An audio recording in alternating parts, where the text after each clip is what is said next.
عقیدہ ختم نبوت کی حفاظت کرتے ہوئے 1200 صحابہ نے اپنی جانیں دی ہیں، جن میں 700 صحابہ حفاظ قرآن مجید تھے۔ آج کے دور میں جو ختم نبوت کی حفاظت کرے گا گویا وہ رسول اللہ کی ذات کی حفاظت کر رہا ہے کہ تم نے ہمیں جغرافیائی، علاقائی، لسانی بنیادوں پہ تقسیم کرنا چاہا تھا۔ ہم ایک تھے، ایک ہیں اور ایک رہیں گے انشاءاللہ، کہ ہم اسلام کی نظریاتی اور جغرافیائی دونوں سرحدوں کی حفاظت کریں گے انشاءاللہ، اور کسی قسم کا کمپرومائز نہیں کریں گے۔ السلام علیکم ورحمۃ اللہ وبرکاتہ۔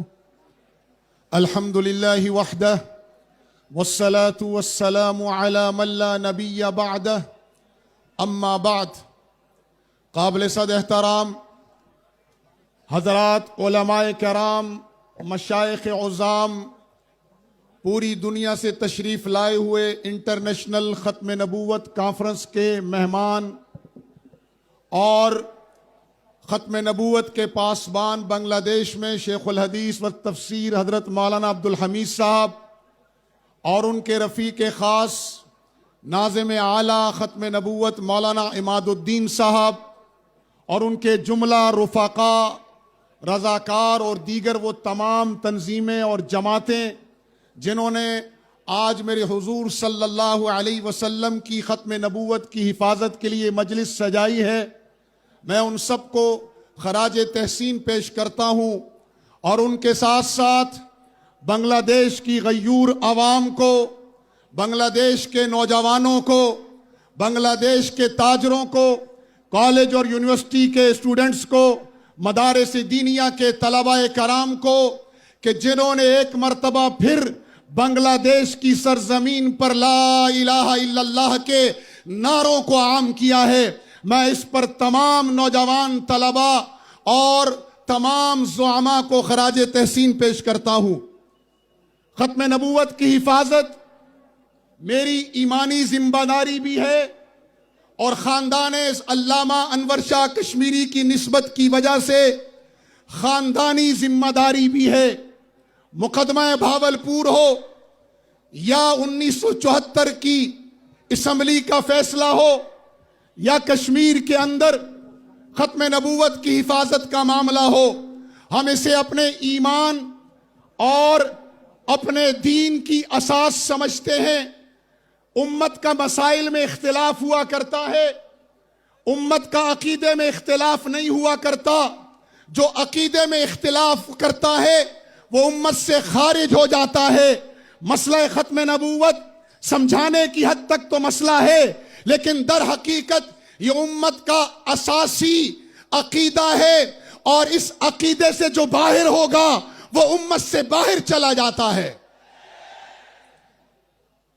امت محمدیہ نے ہمیشہ اپنی جغرافیائی سرحدوں کی حفاظت بھی کی ہے اور نظریاتی سرحدوں کی حفاظت بھی کی ہے۔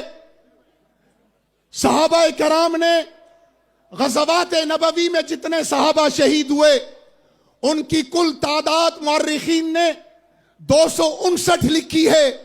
یہ وہ صحابہ تھے جو اسلام کی سرحدوں پر پہرا دیتے ہوئے اور اسلام کی سرحدوں کو وسعت دیتے ہوئے شہید ہوئے، لیکن جب مسئلہ اسلام کی نظریاتی سرحدوں کا آیا تو پھر میں اور آپ پڑھتے ہیں، سنتے ہیں، اور ان علماء سے سندیں متصل کرتے ہوئے احادیث پڑھتے ہیں کہ صحابہ کرام کی 1200 کی تعداد نے اسلام کے نظریاتی سرحدوں کی حفاظت کرتے ہوئے، یعنی عقیدہ ختم نبوت کی حفاظت کرتے ہوئے 1200 صحابہ نے اپنی جانیں دی ہیں، جن میں 700 صحابہ حفاظ قرآن مجید تھے۔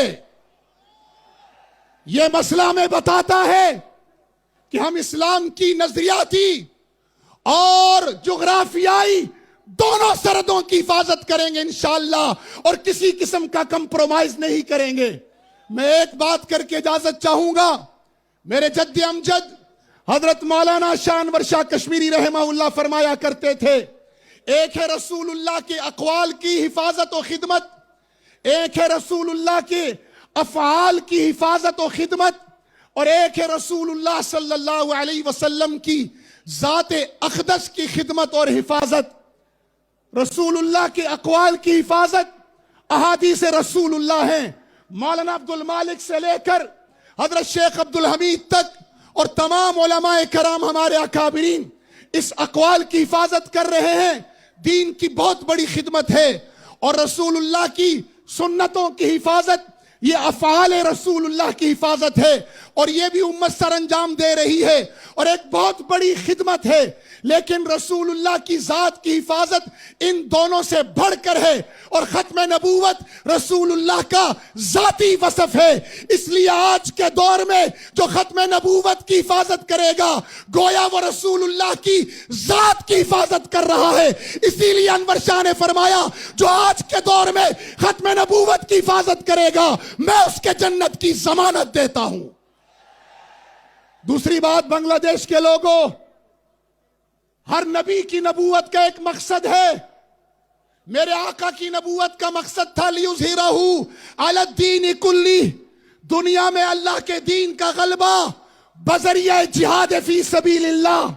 اور مرزا کی جعلی ختم نبوت کا مقصد تھا، چھوڑ دو دوستو اب جہاد کا خیال، دین میں حرام ہے جنگ و قتال۔ الحمدللہ میرے آقا کی ختم نبوت کے صدقے غلبہ دین کی محنت بدر سے اٹھی تھی، انگریز کا سورج ڈبویا، روس کی دھراتی توڑی اور امریکی استعمار کو شکست دی۔ آج جہاد غزہ سے لے کر مقبوضہ کشمیر تک زندہ ہے، اور رسول اللہ کی ختم نبوت کی محنت جاری ہے، اور مرزا کی قبر میں آگ لگ رہی ہے۔ اس لیے سارے جھنڈے ہمارے ہیں، مدارس دینیہ کا کام ہمارا ہے، ختم نبوت کا جھنڈا ہمارا ہے، دعوت و تبلیغ کا کام ہمارا ہے، تزکیہ نفس کی محنت یہ بھی دین کا شعبہ ہے، سیاست اسلامیہ بھی دین ہے۔ اور بنگلہ دیش والوں اس بار غلطی نہ کرنا، غلطی کی گنجائش نہیں ہے، بہت سوچ سمجھ کر انتخاب کرنا۔ اور جہاد فی سبیل اللہ کا فریضہ بھی ہمارا ہے، جس طرح تعلیم و تعلم سنت نبوی ہے، تزکیہ نفس سنت نبوی ہے، خدمت خلق ہدایت نبوی ہے، سیاست اسلامیہ سنت نبوی ہے، اسی طرح جہاد کا فریضہ بھی سنت نبوی ہے انشاءاللہ۔ اس لیے آج سب ہاتھ کھڑے کر کر کہیں ایک امت ایک صدا، بولو لا الہ الا اللہ۔ ایک امت ایک صدا، ایک امت ایک صدا۔ اپنی جگہوں پر کھڑے ہو کر پوری دنیا کو بتاؤ کہ تم نے ہمیں جغرافیائی، علاقائی، لسانی بنیادوں پہ تقسیم کرنا چاہا تھا، ہم ایک تھے، ایک ہیں اور ایک رہیں گے انشاءاللہ۔ بولو ایک امت ایک صدا، ایک امت ایک صدا۔ فلسطینیوں سے رشتہ کیا، کشمیریوں سے رشتہ کیا، عربوں سے رشتہ کیا، ترکوں سے رشتہ کیا، پاکستان سے رشتہ کیا، ایک امت ایک صدا۔ سبیلنا سبیلنا، طریقنا طریقنا، لبیک لبیک۔ ختم نبوت کے بارے میں کہہ دو میرے ساتھ مل کے کہ رسول اللہ کے ختم نبوت پر ہمارا سب کچھ قربان۔ بولو بالروح بالدم نفدیک یا رسول اللہ، کی محمد سے وفا تو نے تو ہم تیرے ہیں، یہ جہاں چیزیں کیا لوہو قلم تیرے ہیں۔ وآخر دعوانا الحمدللہ۔